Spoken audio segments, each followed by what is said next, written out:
আপনি যদি কারোর দীর্ঘ নিঃশ্বাসের কারণ হয়ে থাকেন, তাহলে জেনে রাখুন এর শাস্তি আপনাকে পেতেই হবে।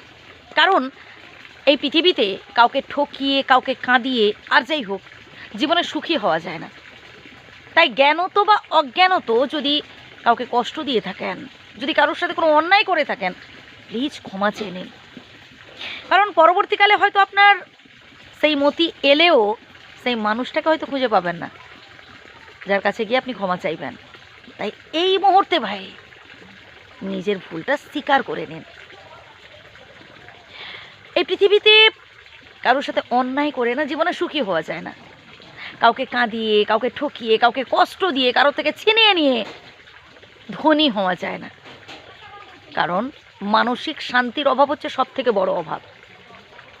এমন অনেক পরিবারে দেখেছি যেখানে লক্ষ লক্ষ কোটি কোটি টাকা রোজগার, মাস পুরালে লাখ লাখ টাকা ঘরে ঢুকছে, তবুও দেখবেন সংসারের মধ্যে ঝুট ঝামেলা অশান্তি যেন লেগেই আছে। আবার এমন অনেক সংসারে দেখেছি হয়তো টাকা পয়সার দিক থেকে আর্থিক সংকট রয়েছে, কিন্তু দিব্যি সুখে আছে তারা। আমরা সবসময় অপরের সাথে খালি নিজেদের তুলনা করি।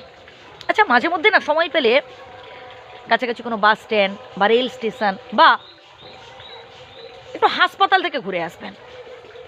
এই যে সকালে ঘুম থেকে ওঠা থেকে আমরা ঘুমোতে যাওয়া পর্যন্ত শুধু টাকা, বিষয়, আশয়, জায়গা, সম্পত্তির পেছনে ছুটছি।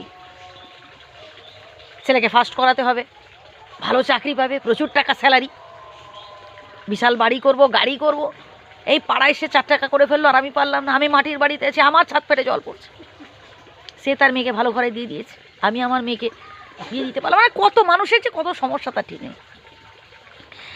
তো যত বেশি আসলে আপনি অল্পে সন্তুষ্ট হতে পারবেন, যত বেশি আসলে আপনি নিজেকে হাসি খুশি রাখতে পারবেন, যত বেশি আপনি বিধাতার উপর বিশ্বাস রাখতে পারবেন যে জীবনে বিধাতা যদি দুঃখও দেন সেই দুঃখটাকে খুশি মনে গ্রহণ করে নেব, তত বেশি আসলেই আপনি সুখী হতে পারবেন।